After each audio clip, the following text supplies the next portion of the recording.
안녕하세요. 반갑습니다.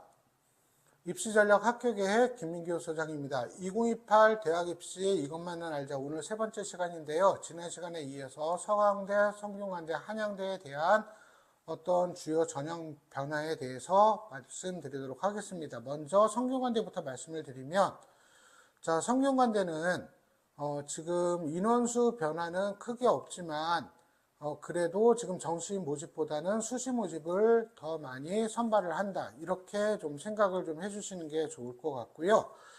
자, 그리고 수시 모집에서 학종 면접으로 진행하는 성균 인재 전형을 사회과학과 공학계열까지 확대를 했습니다. 그리고 일부 학과는 학과명을 바꿨고, 역시 교과 전형, 나중에 마무리로 한 번 더 말씀을 드릴 건데, 교과 전형 재학생만 지원 가능합니다. 자, 그리고 이 부분 주목하세요. 교과 전형에서 정성평가는 20%를 반영하다가 30%로 반영을 확대를 합니다.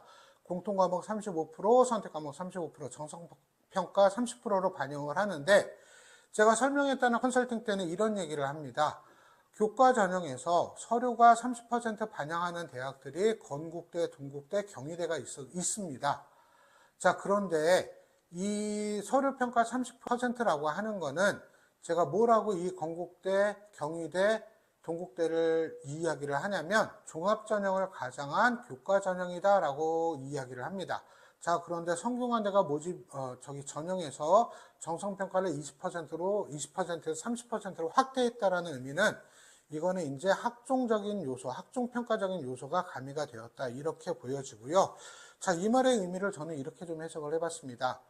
자, 앞편에서 제가 말씀드렸던 서울대, 연세대, 고려대는 아무래도 자사고보다는 일반고 중심의 학생들을 모집을 하려고 합니다. 특히 서울대는 지원 자격 자체에 지역균형 전형은 일반고만 해당이 됩니다. 자사고 지원이 안 됩니다. 그렇다 보니까 그러면 성균관대 입장에서는 서울대에서는 교과 전형으로 자사고 모집을 안 하니까 우리가 뽑아볼까?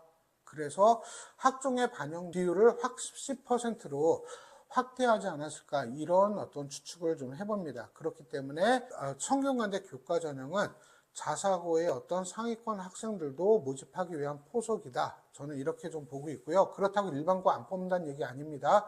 일반고도 물론 서류 관리가 잘 돼 있는 학생들은 적극적으로 뭐해라? 성균관대 지원을 해라. 이렇게 좀 말씀드리고 싶고요. 정시 모집에서는 서류형 융합 인재를 신설을 했습니다. 4반계열인데요. 최저학력 기준을 적용을 합니다. 세계합 5요. 그러니까 정시지만 수능 점수가 아니라 뭘로 뽑겠다? 수시처럼 뽑겠다라고 하는 것들을 좀 기억을 좀 해주시기 바라고요. 그 다음에 수능 특화형, 그 다음에 수능 특화형으로 선발을 해서 국어 탐구 비율을 많이 높이는 경우와 그 다음에 수학 탐구 특화형에서 수학과 탐구의 비율을 높이는, 이렇게 비율을 달리해서 정시를 모집하는 전형을 신설하고 있다라고 하는 것들을 기억을 좀 해주시기 바랍니다. 자, 그런데 성균관대는 이 모집 인원을 자세하게 좀 뜯어보니까 좀 아쉬운 부분이 있습니다. 일반고 학생 입장에서 아쉬운 부분인데, 반도체 시스템공학과, 지능형 소프트웨어학과, 배터리학과, 양자정보공학, 바이오 신약규제학과, 약학과, 의예과 같이 좀 인기학과, 계약학과를 위시한 인기학과들의 경우에는 교과 추천 전형에서 일반고 학생들을 교과 추천 전형으로는 모집하지 않습니다. 교과 추천 전형이 아무래도 일반고들이 좀 더 즐겨하고 선호하는 전형인데, 이 학과들에서는 교과 추천 전형으로는 모집하지 않는다. 좀 아쉬운 어떤 전형 설계다. 이렇게 좀 보시면 될 것 같습니다. 그리고 인기학과들은 아무래도 탐구, 서류형이나 과학, 인재 전형으로 많이 모집을 한다. 아무래도 서류에 대한 경쟁력이 뛰어난 학생들, 훌륭한 학생들을 모집하겠다. 이런 취지를 읽히고요. 그냥 직접적으로 얘기하면 자사고 특목고 선호한다. 이렇게 볼 수 있을 것 같습니다. 자, 그리고 성균관대 수능 최저학력 기준은 어떤 화면을 좀 보시면 될 것 같고요. 세계합 6, 7에서 이루어지고 있고, 논술 위주 전형에서 상위학과, 인기학과는 세계합 5이다. 이렇게 좀 보시면 될 것 같고, 다음은 서강대입니다. 서강대는 교과 지역균형 전형에서 추천 인원을 폐지를 했고요. 오로지 그냥 교과 성적만으로 뽑는다.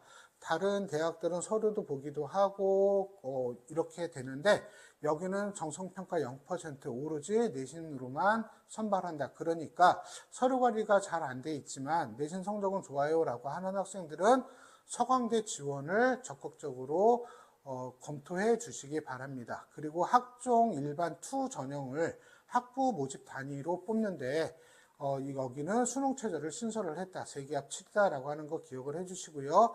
그 다음에 논술 전형 요소를 교과 20%로 변경을 했는데 이거는 큰 의미 없습니다. 논술 전형에서는 논술 실력이 제일 중요하기 때문에 교과 성적은 어떻게 크게 좌우되지는 않을 것 같다. 이렇게 좀 보시면 될 것 같고요.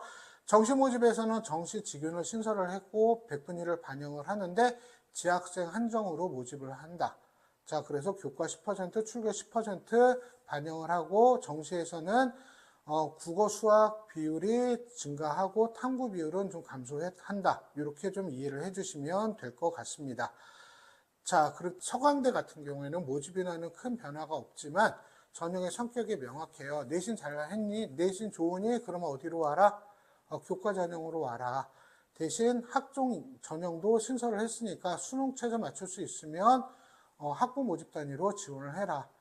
또 이렇게 정시에 잘 치면 정시로 지원을 해라. 대신 정시에서도 어떤 걸 반영을 할 거냐면 국어 수학의 비중은 높였다. 탐구 비중은 낮췄다. 이렇게 전형의 성격이 명확해졌다라고 하시는 거를 보시면 될 것 같습니다. 자, 다음 한양대인데요. 한양대도 수시 모집 인원을 66.8%로 증가를 했고요. 교과 추천 전형에서도 재학생만 허용을 합니다. 그리고 또 추천 제한도 없어졌습니다. 자, 여기서 주목해야 될 거. 교과 전형에서 서류 평가 10%에서 몇 %로 늘렸냐면 40%로 늘렸습니다. 자, 이거는 교과 성적만으로는 뽑지 않겠다. 서류 보겠다라고 하는 겁니다.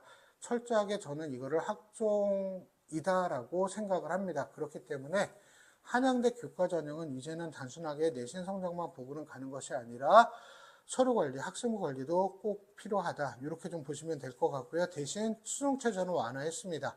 세계합 7에서 세계각 3등급으로 완화를 했는데 이거는 거의 그냥 한양대 지원할 정도의 학생들이라고 한다면 이 정도 수능 최저는 다 맞출 수 있지 않을까 이렇게 좀 생각을 합니다. 그리고 서류형은 폐지했고요. 학업형으로 대체하면서 최저를 신설했습니다. 세계합 7로 수능 최저를 신설했다라고 하는 거 기억을 해주시고요. 그리고 면접형은 확대를 했습니다.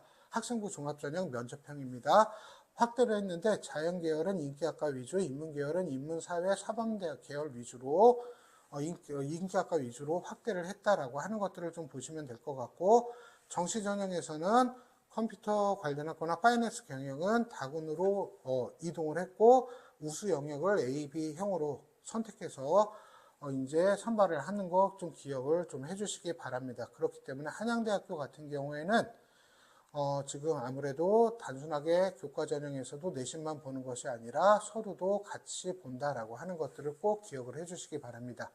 자, 여기서 한 가지 더 강조할 거는 뭐냐면 지난 시간에 이어서 서울대, 연세대, 고려대, 서강대, 성균관대, 한양대 뿐만이 아니라 나중에 또 기회가 되면 말씀드리겠지만 상위 15개 대학 중에서 건국대하고 동국대만 빼고는 자, 교과형 전형에서 누구만 뽑냐면 재학생만 선발합니다. 그렇기 때문에 제가 첫 시간에 가이드 해드렸던 그 등급컷이 재학생끼리, 교과 전형 재학생끼리 경쟁이다 보니까 등급컷이 더 낮아질 수 있다. 이런 부분 꼭 기억하셔서 이제 단순하게 상위권대 교과 전형 같은 경우에도 단순 내신 성적만 가지고 들어가는 대학은 서강대 하나밖에 안 남았다. 이제 나머지는 다 학생부 관리도 중요하고 필요해졌다. 이런 부분 꼭 좀 기억을 해주시기 바랍니다. 네, 오늘 강의 이것으로 마치도록 하겠습니다. 감사합니다.